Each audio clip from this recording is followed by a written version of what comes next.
आज की कहानी सिर्फ अल्फाज नहीं, ये यकीन की आजमाइश है, सब्र की मेराज है और तौहीद की वो सदा है जिसने बातिल के गुरूर को हमेशा के लिए तोड़ दिया।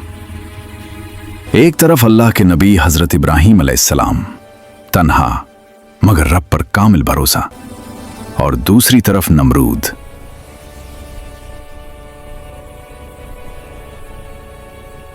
तख्त-ओ-ताज का मालिक, लश्करों का सरदार, जो अपने गुरूर में खुद को खुदा कहलवाने लगा था। बाबिल की सरजमीन पर नमरूद वसी और अरी सल्तनत का मुतलकुल अनान हुक्मरान था। इसके महल्लात संगे मरमर, सोने और कीमती जवाहरात से जगमगाते थे। जब वो शाही दरबार में जलवागर होता तो इमरा, सरदार और दरबारी खौफ व ताजीम में सर झुका लेते थे। वो कहता था, मैं खुदा हूं, जिंदगी भी मैं ही देता हूं और मौत भी मैं ही देता हूं।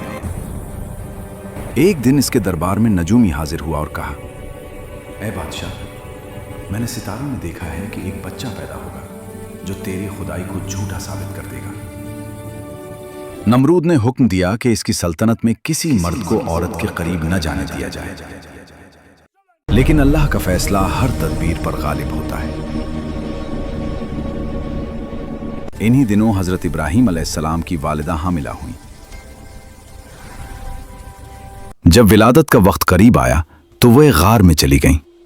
वहीं रब के हुक्म से नबी की विलादत हुई। मां ने मजबूरी में बच्चे को गार में छोड़ दिया, मगर अल्लाह ने अपनी कुदरत से उनके लिए रिस्क का इंतजाम फरमाया। अल्लाह ने हजरत इब्राहीम अलैहिस्सलाम के लिए उनके अंगूठे से दूध जारी कर दिया। वो 13 साल तक इसी गार में रहे। वो कई बरस इसी गार में महफूज रहे। वक्त गुजरा, बच्चा जवान हुआ और इसके दिल में एक ही सवाल गूंजता रहा, ये बुत कैसे खुदा हो सकते हैं। एक दिन उनकी वालिदा उन्हें अपने साथ घर ले आईं। तब वो जवानी की दहलीज पर कदम रख चुके थे। जब आजर की नजर इस नौजवान पर पड़ी तो वो चूंक उठा और सवाल किया, ये लड़का कौन है? जवाब मिला, यही वो बच्चा है जो बरसों पहले गार में पैदा हुआ था। आजर के चेहरे पर खौफ छा गया और वो बोला, अगर बादशाह को इसकी खबर हो गई तो मेरी सारी इज्जत खाक में मिल जाएगी। आजर नमरूद के दरबार का करीबी और साहिब इख्तियार वजीर था। बादशाह इसके मशवरे के बगैर कोई फैसला नहीं करता था। वो खुद बुत साजी का पेशा करता और अपने बेटों को इन्हीं बुतों की फरोख्त के लिए बाजार भेजता था। एक दिन इसने हजरत इब्राहीम अलैहिस्सलाम को भी इसी काम पर लगा दिया, मगर नबी का तरीका सबसे जुदा था। वो बुतों को रस्सी से बांधकर घसीटते हुए कहते, कौन खरीदेगा उन पत्थरों को जो ना किसी को फायदा दे सकते हैं ना नुकसान। इसी दिन लोगों पर आश्कार हो गया कि ये नौजवान बुत परस्ती को दिल से नहीं मानता। एक रोज त्योहार का दिन आया तो नमरूद अपने तमाम दरबारियों और अहले शहर के साथ माबद की तरफ निकल गया, जबकि हजरत इब्राहीम अलैहिस्सलाम को पीछे बुतखाने की निगहबानी पर छोड़ दिया गया। यही वो घड़ी थी जिसके लिए नबी दिल ही दिल में मुंतजिर थे। आपने एक भारी कुल्हाड़ा उठाया, बुतखाने में कदम रखा और एक एक करके तमाम छोटे बुत पाश पाश कर दिए। सिर्फ सबसे बड़ा बुत सलामत छोड़ा और कुल्हाड़ा इसी के शाने पर रख दिया ताकि सवाल खुद बोल उठे। जब अहले शहर लौटे और अपने माबूदों को टूटा फूटा देखा तो गुस्से से चीख उठे, ये किसने हमारी खुदाई को पामाल किया है, इसे छोड़ा नहीं जाएगा। लोगों ने कहा, यह हरकत इब्राहीम की है, वही बुतों को झूठा कहता है। हजरत इब्राहीम अलैहिस्सलाम को बुलाकर पूछा गया, क्या तुमने ये सब किया है? आपने सुकून से फरमाया, कुल्हाड़ा तो बड़े बुत के पास रखा है, गालिबन इसी ने यह काम अंजाम दिया होगा। कहा गया, ये तो बोलने की ताकत नहीं रखते। आपने फरमाया, जो न बोल सकते हैं, न देख सकते हैं, न हिफाजत कर सकते हैं, वो खुदा कैसे हो सकते हैं? ये जवाब नमरूद के गुरूर पर कूड़े की तरह पड़ा।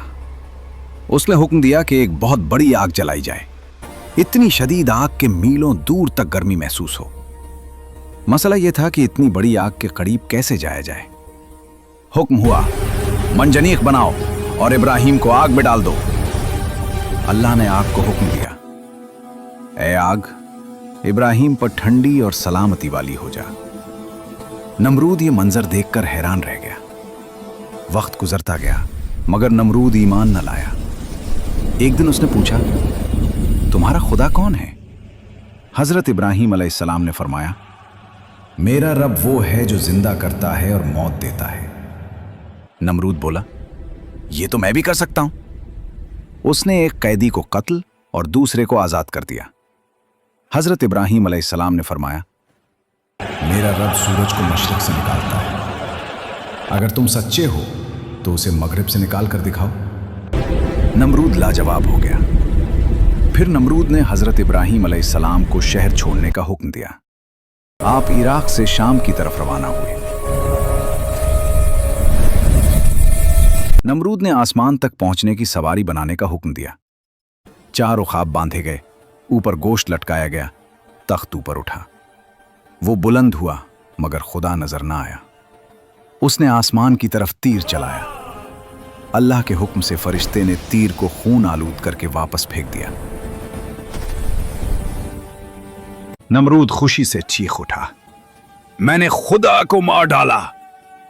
यह इसके तकब्बुर की आखिरी इंतहा थी। अब कुदरत ने फैसला सुना दिया। अल्लाह ने इंसानों के लश्कर नहीं बल्कि मच्छरों का एक छोटा सा गिरोह उसके मुकाबिल भेज दिया। खौफजदा नमरूद अपनी जान बचाकर महल की तरफ भागा मगर एक मच्छर उसके नथनों के रास्ते उसके सर में दाखिल हो गया। दर्द इस कदर शदीद था कि वो दीवाना हो गया। अपने खादिमों से कहता कि जूते से उसके सर पर मारो। कुछ देर सुकून मिलता मगर फिर अजियत लौट आती। आखिरकार वो उसी अजाब में मर गया। यूं जो खुद को खुदा समझता था, एक हकीर मच्छर के जरिए अंजाम को पहुंचा।